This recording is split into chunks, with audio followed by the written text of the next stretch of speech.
বলছি রেসপেক্টেড জেঠু, আপনার কাকে ভাল লাগে বলুন তো? আপনার শাকিব খানকে ভাল লাগে না, আপনার সালমান শাহকে ভাল লাগে না, আপনার কাকে ভাল লাগে এক্স্যাক্টলি বলুন। আপনার কথা মতন এই যে লাখো কোটি সালমান শাহের ভক্তরা সবাই ফাজিল আপনার কথা অনুযায়ী।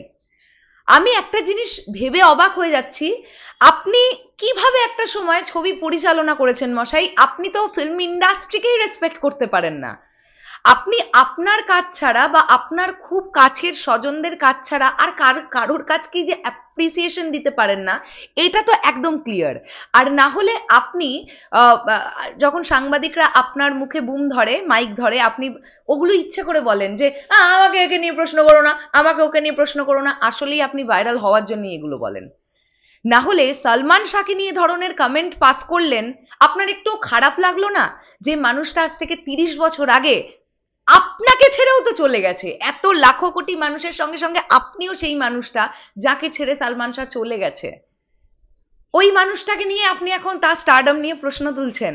হ্যাঁ, সত্যি বাজে লাগে, খুব বাজে লাগে। আপনি নানান সময় মেগাস্টার শাকিব খানকে নিয়ে নানান রকমের কথা বলেছেন, তখন সাকিবিয়ানরা গর্জে উঠেছে, আমরা কথা বলেছি। আজকে আপনার এই কমেন্টটা আমি যখন দর্শকের সামনে আনবো বা দর্শক যখন শুনবে, সালমান শাহের ভক্তরা তারা গর্জে উঠবে, আপনি এগুলোই চান। যাই হোক, আমি বলি এই ভদ্রলোকের নাম হচ্ছে দেলোয়ার জাহান ঝন্টু, যিনি এর আগেও নানান সময় নানান রিমার্কেবল কমেন্ট পাস করেছেন। রিমার্কেবল এই কারণেই বলছি কারণ ওনার কমেন্টগুলো সত্যি খুব রিমার্কেবল হয়। মানে উনি ইচ্ছে করে এই ধরনের কমেন্ট করেন যেগুলো লোকের গা পিত্তি জ্বলে যাবে। আর আমি একটা জিনিস লক্ষ্য করে দেখেছি, উনি পার্টিকুলার কোনো নায়কের ফ্যান বেসকে টার্গেট করে, কারণ বেসিক্যালি একজন নায়ককে টার্গেট করলেই উনি খুব ভালোভাবেই জানে যে ভক্তরা ট্রিগার আউট হয়ে যাবে, আর উনি ওটাই চান। রিসেন্টলি সালমান শাহকে নিয়ে উনি কি বলছেন শুনুন। যারা সালমান শাহকে মহানায়ক বলে তারা 1 নম্বরের ফাজিল। প্রথম লাইনটা শুনেই আপনার মাথা গরম হয়ে যাবে। সালমান শাহকে যারা মহানায়ক বলে তারা নাকি 1 নম্বরের ফাজিল। সালমান শাহ এমন কিছু ছিল না যে তাকে মহানায়ক বলা লাগে। তার ছবি তো সত্যিই ছিল হাতে গোনা কয়েকটা। তো মশাই, উনি ছিলেন কদিন ইন্ডাস্ট্রিতে যে ওনার হাতে গোনা ছবি হবে না? মাত্র 3.5 থেকে 4 বছরে 26-27টা ছবি করেছে মানুষটা। আপনি ভাবতে পারছেন আপনি?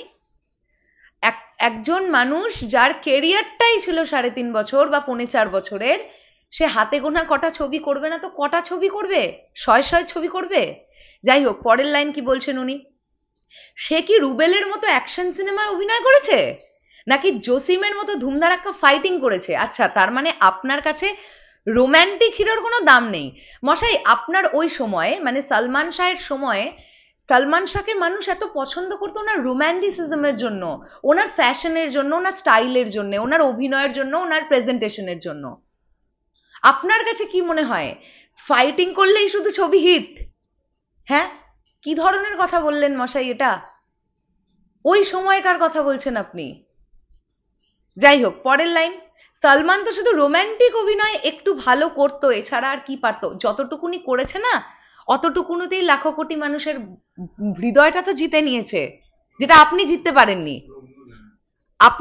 আপনাকে নিয়ে কন্ট্রোভার্সি হয়, সালমান শাহকে নিয়ে কন্ট্রোভার্সি হয় না, ভক্তরা কন্ট্রোভার্সি করে না, ঠিক আছে?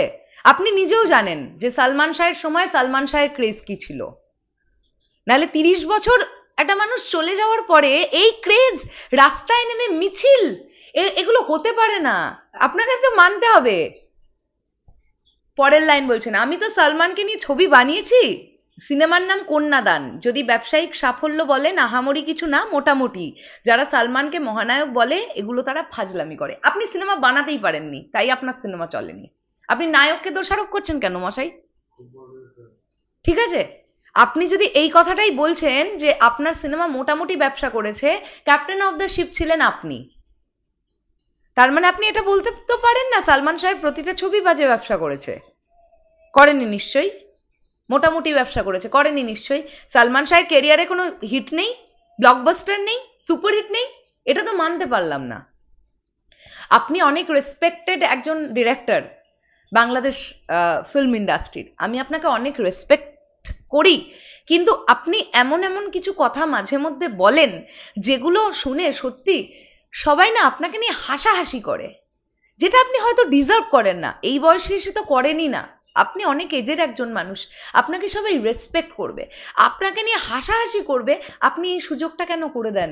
আমার খারাপ লাগে আপনার জন্য, কারণ হিসেব মতন দেখতে গেলে আপনি অলমোস্ট আমার ছোট দাদুর বয়সী, মানে আপনি অনেক এজেড একজন মানুষ, নিজেই এ ধরনের কমেন্ট পাস করেন। আর সাংবাদিকরা আপনাকে নিয়ে খুব মজাও করে, মানে মজাও লোটে, আসলে ফায়দাটা লোটে আপনার কাছ থেকে, টিআরপিটা তারা বাড়ায়, আপনি বুঝতে পারেন না, আপনি জেনে বলেন নাকি না জেনে বলেন আমি জানি না, বাট আপনি বারবার এগুলো করে করে করে করে মানুষের মধ্যে কন্ট্রোভার্সি ক্রিয়েট করেন। আমি যদি কোনোভাবে, আমার অপমান করার কোনো ইন্টেনশন নেই, আপনাকে অপমান করার কোনো যোগ্যতা নেই, আমি আপনার নখের ময়লার যোগ্যটুকুও নই, আমি জানি, কিন্তু তাও আমি যদি কোনোভাবে আপনাকে হার্ট করে ফেলি, আই এম ভেরি সরি, আমায় ক্ষমা করবেন আপনি, কিন্তু আপনি সালমান শাহকে নিয়ে যে কথাগুলো বললেন না, সেগুলো রিয়েলি যায় না। আজকে যদি সালমান শাহের জায়গায় আপনি যে রুবেলের নামটা বললেন, আমি রুবেলজির কিছু ইন্টারভিউজ দেখছিলাম, আমি জসিমজিরও কিছু ইন্টারভিউ দেখেছি, ডেফিনেটলি তারাও সেই সময় কাজ করেছেন, চুটিয়ে কাজ করেছেন, কিন্তু বিশ্বাস করুন ওই ক্লিক করাটা না, ওটা ওই স্টার ফেভারটা সবার মধ্যে হয় না, ওটা এই এখন একমাত্র শাকিব খানের মধ্যে আছে, সেই সময় সালমান শাহের মধ্যে ছিল, মান্না সাহেবের মধ্যে ছিল, নায়করাজ রাজ্জাক সাহেবের মধ্যে ছিল, মানে আমি আরো হয়তো কারোর নাম মিস করছি, ডেফিনেটলি আমি জানি, বাট আমি বলছি যে এক্স ফ্যাক্টর সবার থাকে না, আপনি বলুন আর নাই বলুন, আপনি মানুন আর নাই মানুন। শেষ করলাম ভিডিওটা, আসছি আবার খুব শিগগিরই নতুন কোনো ভিডিও নিয়ে। তোমাদের কি বক্তব্য, যারা দর্শক বন্ধুরা আমার এই ভিডিওটা দেখলে কমেন্ট করে জানিও। তাহলে এখনের জন্য টাটা।